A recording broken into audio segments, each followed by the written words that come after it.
नहमदुहु व नुसल्ली व नुसल्लिमु अला रसूलिहिन नबिय्यिल करीम। अम्मा बाद फ़ाऊज़ु बिल्लाहि मिनश शैतानिर रजीम। बिस्मिल्लाहिर रहमानिर रहीम। क़ाल अल्लाहु तबारक व तआला फ़िल क़ुरआनिल मजीद लहुम मग़फ़िरतुन सदक़ल्लाहुल अज़ीम।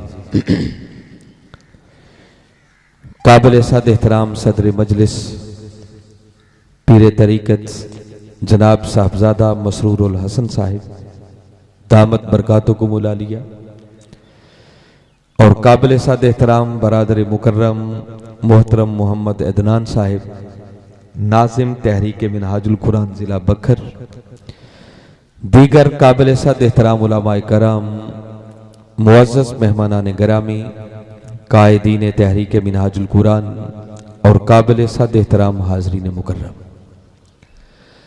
अल्लाह रब्बुल इज़्ज़त का लाख लाख शुक्र है कि जिसने अपनी तौफीक खास और हुजूर नबी अकरम सल्लल्लाहु अलैहि वालिहि वसल्लम के नालैन मुबारक के तसद्दुक से हमें आज की इस अज़ीमुश्शान महफ़िल मीलाद मुस्तफ़ा सल्लल्लाहु अलैहि वसल्लम में हाजिर होने की सआदत अता फरमाए और जिस हुस्न नज़्म, खूबसूरती, मोहब्बत और ज़ौक़ व शौक़ के साथ आज की इस महफ़िल का एहतिमाम किया गया है, मैं इस पर मोहतरम मोहम्मद अख्तर साहब को, उनके भाई मोहतरम मोहम्मद इदरीस साहब को और उनके अंकल मोहतरम मोहम्मद असगर साहब को और फिर इस जा के रहने वाले तमाम लोगों को और हर उस शख्स को जिसने किसी भी हवाले से आज की इस महफिल के इंतजाम और इंसराम में हिस्सा लिया, मैं सबको दिल की गहराइयों से मुबारकबाद भी पेश करता हूं और दुआ गो हूं कि अल्लाह रब्बुल इज़्ज़त आपकी इस काविश को अपनी बारगाह में शर्फ कबूलियत अता फरमाए। खुश नसीब है वो लोग जो कमली वाले आका का मीलाद करते हैं और याद रखें कि आका का मीलाद वही करता है जिसके सीने में कमली वाले आका की मोहब्बत होती है। सुभान अल्लाह। बगैर मोहब्बत के कोई किसी का मीलाद नहीं करता। आज की इस नशिस्त में गुफ्तगू के उन्वान के तौर पर जो दो कलिमात मैंने तिलावत करने का शर्फ हासिल किया है, उनकी रोशनी में जिस मौजू पर गुफ्तगू करना चाह रहा हूं वो मौजू ये है कि हाज़रीन मुकर्रम, ये जो हम आका का मीलाद करते हैं, आका से मोहब्बत और इश्क के दावे करते हैं, उनकी गुलामी का पट्टा अपने गले में डालते हैं, उनके दर का सग बनना अपने लिए सबसे बड़ी सआदत समझते हैं और आका की अज़मत के नारे लगाते हैं, उनकी नाते पढ़ते हैं और घर घर जो आका के मीलाद की महफिल की एक धूम मचाते हैं।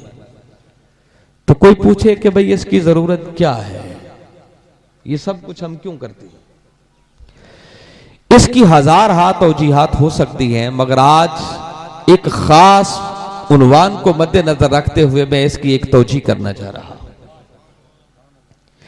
देखिए, इंसान ये खता का पुतला है। इंसान का लफ्ज ये निकला ही निसियान से है और निसियान का माना होता है भूल जाना।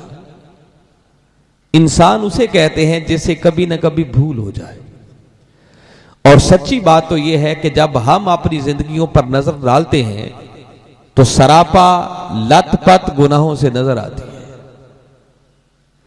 और अगर कोई इंसान गलती कर बैठे, गुनाह कर बैठे, अल्लाह की नाफरमानी कर बैठे तो उसकी सबसे बड़ी जरूरत यह है कि कोई उसकी गलतियों से दरगुजर कर दे, कोई उसको माफी दे दे और जिसको उसके गुनाहों की माफी मिल गई समझो फिर वो कामयाबी से हमकनार हो गए।